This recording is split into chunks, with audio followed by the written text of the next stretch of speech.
Francisco Cândido Xavier, Os Mensageiros, segundo livro da coleção A Vida no Mundo Espiritual, ditado pelo Espírito André Luiz, capítulo 30, em palestra afetuosa. Voltávamos em conversação amiga para as belezas de nosso lar, quando Aldonina interveio acrescentando: alguns membros de nossa família visitam a cidade de vocês de tempos a tempos.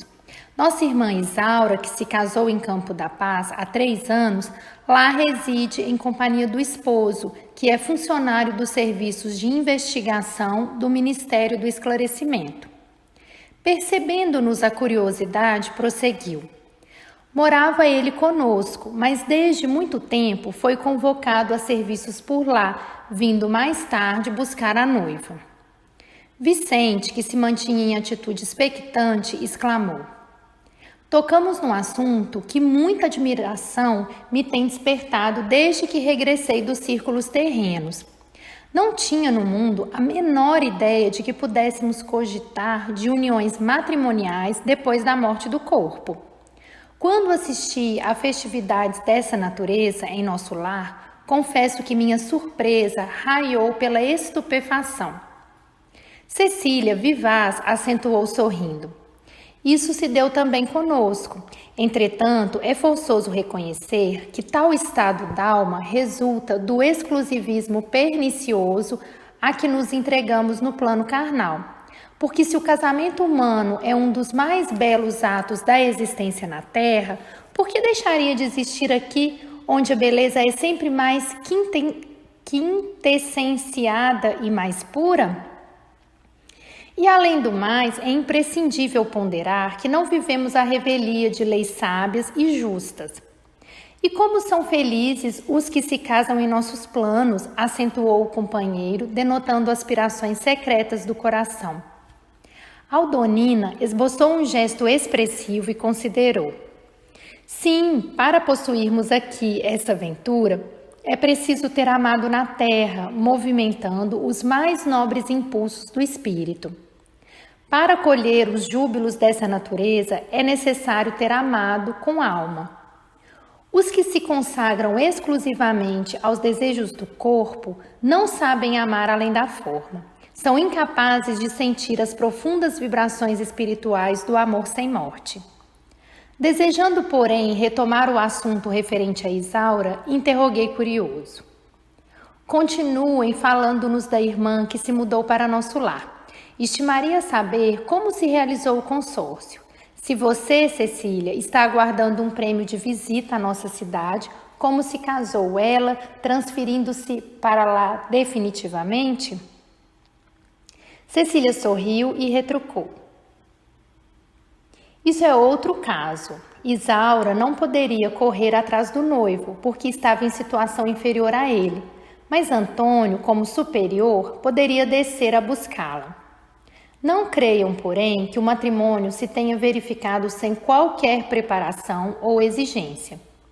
O noivo poderia conduzi-la sem qualquer formalidade, desde que recebesse o devido consentimento, porquanto obtivera permissão das autoridades de nosso lar. Mas um dos chefes de serviço aconselhou a Isaura nesse sentido, explicando-lhe que, como administrador de uma colônia em condições de inferioridade, não podia opor qualquer embargo, mas pedia à noiva preparar-se por 6 anos sucessivos em Campo da Paz antes da partida definitiva, acrescentando sensatamente que num casamento de almas é indispensável apurar o enxoval dos sentimentos.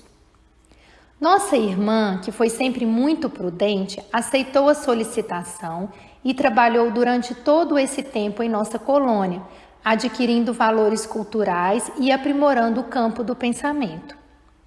Recebia essas delicadas informações sem disfarçar a enorme surpresa. Já fui visitar o casal uma vez, disse Aldonina honrada, quando ganhei o prêmio de assiduidade e bom ânimo. Estive em nosso lar durante uma quinzena inesquecível para mim. No entanto, embora visitasse sublimes instituições como o Bosque das Águas, o Salão da Arte Divina, o Campo da Prece Augusta, reconheço ter voltado muito longe de um conhecimento integral da enorme cidade. Lá irei, contudo, mais tarde, pois continuo em meu trabalho e nossos instrutores afirmam sempre que tudo de bom deve aguardar do destino quem saiba servir ao bem e trabalhar com esperança. Admirando a beleza de sentimentos daquelas jovens, indaguei emocionado. Mas não tem vocês, em Campo da Paz, instituições semelhantes? Não existirão por lá templos de alegria abertos à juventude? Ah, sim, murmurou Cecília, como quem não desejava ser ingrata às bênçãos do Eterno. Muito nos dá o Senhor em nossa colônia. Entretanto, permanecemos na vizinhança dos irmãos encarnados. As tempestades que nos atingem obrigam-nos a serviços constantes. Os quadros interiores que nos cercam são profundamente dolorosos. Nossa cidade não possui ministérios da união divina nem da elevação. Não podemos receber a influência superior com muita facilidade. Nossos trabalhos de comunicação e auxílio necessitam ainda de muita gente educada no Evangelho para funcionar com eficiência. Além disso, temos os problemas de finalidade. Nossa colônia foi instituída para socorro urgente. A nosso ver, Campo da Paz é mais que tudo um avançado centro de enfermagem, rodeado de perigos, porque os irmãos ignorantes e infelizes nos cercam o esforço por todos os lados. De 10 em 10 quilômetros, nas zonas de nossa vizinhança, há postos de socorro como este, que funcionam como instituições de assistência fraternal e sentinelas ativas ao mesmo tempo. A jovem fez uma pausa mais longa, observando o efeito de suas palavras, e rematou.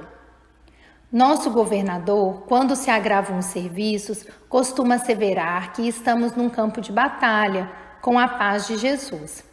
Imagem alguma define tão bem o nosso núcleo como esta. No exterior, o trabalho é rigoroso e incessante, mas dentro de nós existe uma tranquilidade que nós mesmos dificilmente podemos compreender. O serviço circunscreve-se à cidade? Perguntei. Não, o trabalho é multiforme. Eu e Aldonina, por exemplo, temos grandes tarefas de assistência junto dos recém-encarnados. Nossa cidade prepara em média 15 a 20 encarnações diárias e torna-se imprescindível assistir os companheiros ou tutelados, pelo menos no período infantil mais tenro, que compreende os primeiros 7 anos de existência carnal. E talvez porque lesse em nossos olhos a mais viva admiração, a jovem adiantou-se explicando. Felizmente, porém, temos as faculdades de volitação bastante adestradas. Raramente encontramos empecilhos vibratórios e podemos, por isso mesmo, agir com grande economia de tempo. Além disso, somente nossos instrutores vão ao serviço sozinhos. Quanto a nós, não saímos, a não ser em grupos. Necessitamos auxílio recíproco, não só no que diz com a eficiência, senão também no que se refere ao amparo magnético.